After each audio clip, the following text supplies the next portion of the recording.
Hello everybody, welcome to Ninja Inspiration. Today's video is gonna be all about the different type of fundings that exist out there, meaning that there's money out there.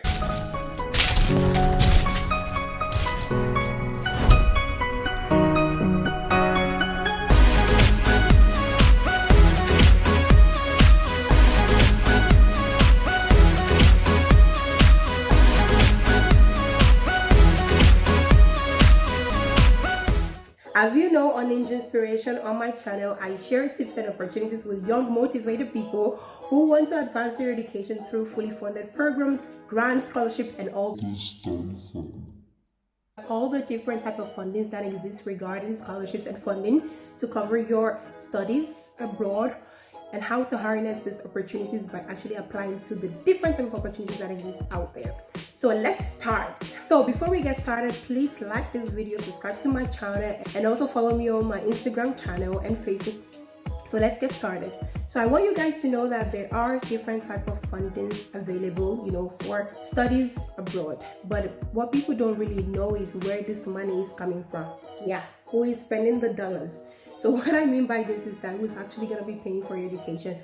So what people might not really understand is that sometimes it might be the government, of course. So the government of a country says, okay, we are going to be, having this scholarship program for young people of other countries to come to our country to study, and we will cover all the costs, meaning the tuition, the living expenses, sometimes even the flight when these international students come to our country. In that case, some people might have heard about Fulbright program. So Fulbright is an example of a government scholarship actually, but in this case, it's more like a bilateral funding program, which means that in this case, it's the US government that will sponsor young people from other countries that are talented to come study in the US, mostly for the master's program, sometimes for PhD or for research, but also the US will jointly collaborate with their country, with their home country. That's why, for example, Fulbright program is always selected through the national committee, so the Fulbright committee in that country. Another example could be the Chevening program. Many of you have heard, those who are interested in studying in the UK, I'm sure you've heard about the Chevening program, the Chevening scholarship, which is actually from the UK, also government. But the thing is that it is also channeled through the local Chevening commission in a specific country. Another type of program that could be from the government that doesn't have to bilateral, it's mostly unilateral, is that a government of a country. So for example, right now there are many scholarships out there from the UK government, from some countries in Asia like Malaysia, or the Chinese government. They're very, very famous scholarship that is sponsored by the Chinese government itself for students around the world to come to China or to go to Malaysia or to go to Australia to actually study there, and it will be fully funded. Of course, you have to see what it actually funds. So most of the time it involves you not paying your tuition, and you can study in that country for an X period of time, either for undergraduate program, which is the case of the Chinese scholarship, or for masters or even PhD sometimes. Now, the next type of opportunity I want to talk about is different to the government one. It's actually from the private sector. So the private sector also has a lot of money, as we all know. Of course they do. It's the private sector. What do we expect? They have the money. They got the money. So basically, companies, for example, Deloitte, or for example, Coca-Cola. We all drink Coca-Cola, don't we? Actually, I don't. But they actually have funding that they give for young people that are also talented to study abroad, and they will cover all the fees related to their studies in any other country. So normally what happens is that this private sector funding normally is channeled through a foundation, if I'm not mistaken. So most of the time, these foundations will be from the company. What I mean by this is, for example, the MasterCard Foundation. Everybody knows MasterCard, MasterCard. And what they do is that they have their own foundation that sponsors young people to go abroad and study. Sometimes, of course, you have to see if you would be eligible, because it might be that that foundation exists and it's a private sector, but you from a specific country might not be eligible to apply for this type of funding. Another one you should know are foundations themselves, so like non-for-profit organizations that actually are existing in your own country, so nothing international ones. So in my case, for example, when I explained my story regarding how I got fully funded to the US, basically it was through a foundation.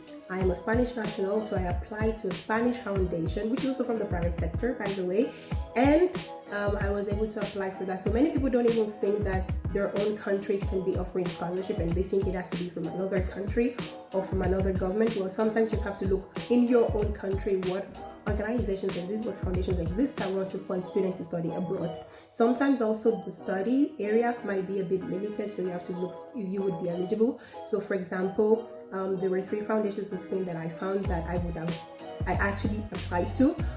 2 of them I was eligible for because they didn't really mind what studies we could apply for, but one actually stated that it wanted students that were going to study either something with marketing or communication, and I wasn't interested in studying that, so I was not eligible to apply for that. Another way you could go about funding your own education can actually be through the university itself. So their university funding. So for example, if you choose to study, let's say in Germany, well, maybe the university you're actually choosing has its own funding. So sometimes it might come in a form of a tuition waiver, which could be like you don't have to pay the whole amount for your master's or bachelor's, but you would have a reduced fee. So they might give you like a 10% scholarship, 20%, 30, 40, whatever it is, until 100%, which would be like fully funded. So have in mind that you can also apply in the university you're going to. Actually, the day you apply, you should state that, yes, I want you to consider me for merits or for financial aid when I want to study at the university. And most of the time, these schools tend to give students at least minimum 5%. It depends on the school you're choosing and how many people are going to apply for the funding or how competitive it is, but you should always, have that in mind. Another place people don't think about to find funding are banks. And when I say banks, we're not taking loans. We are not taking loans. We are all about the financial freedom. We don't do loans for our studies. So yeah, what I mean by banks is that there are actually banks that offer funding. So for example, this would be the case, at least in Spain, for La Caixa or Santander. I'm sure you've all heard about the bank, these 2 banks, at least if you're Spanish or from Latin America, you know that these banks are quite, famous. So basically, it would be in the form of a foundation. So they're part of foundations. So these actually have a foundation, and then they will give students scholarships. So this is something you should also think about. And what I love actually about all these type of different fundings is that they're complementary. So in one way, you don't really have to just apply to one of those. So what I mean is that in the case of someone who wants to study in the US, which has ridiculous high fees for a master's program or undergraduate degree, what you can do is that, yes, you can get a tuition waiver or reduction from the university, and then you can also fund it through a foundation that can cover either fully your studies fully or just cover a part of it, or you can even apply to the government scholarship if you would be eligible for that. So what you have to know is that you have to be creative in the ways you actually go around looking for funding, and you also have to consider how competitive these fundings are gonna be. So basically, how many people are gonna apply for it. And for me, I'm not good at math, but what I do is that I look at the previous years and I'm like, okay, this person has applied before, this person applied, okay, I saw that 5,000 people applied, what's my chance? Like, how good am I? You have to be really, really sincere with yourself and see your capacities and how good you are. And sometimes it's also about luck, that's just the reality. I can't really say what makes a perfect scholarship candidates. Sometimes it's just you being lucky, but most of the time it's actually really hard work and consistency. So yeah, I hope that these 3 ways of funding are now clear to you, and that you can apply to any of this type of funding to really support yourself while you're advancing your academic goals. So how do you actually choose which one you want to apply for? So should I go with the government one? Should I go with the private funding? Or should I go with the university scholarship? I think the easy one, obviously, is the university one, because since you're going to study there, you might as well get some benefits from actually studying at that X or Y university. But there are some few tricks you should know about the government one. So for example, remember I mentioned the Fulbright program or the Chevening program. It is very crucial for you to know that these programs require you to actually return back to your homeland for at least 2 years. You're like, I didn't come all the way from our country to study in another country for me to go back home. Oh, hell no! Most of us, when we go abroad, what we want to do is to actually maximize that experience and, you know, stay abroad for a while, maybe not, but just have your opportunity and doors open so you can choose if you want to stay or not. And you don't want a scholarship to be telling you you have to get your ass back home because you have to. So yeah, but it kind of makes sense because this funding opportunities from the government see you as a candidate that will go back to their home country and bring some improvement to their country. This means that, you know, after they've given you the opportunity to study and acquire knowledge and skills with your specific master's or undergraduate program, they would like you to go back to your home country and be of benefit to the society. And to be honest, that's quite a good thing, right? You have to go back home so you can actually benefit the society and be of use and value to your own country, right?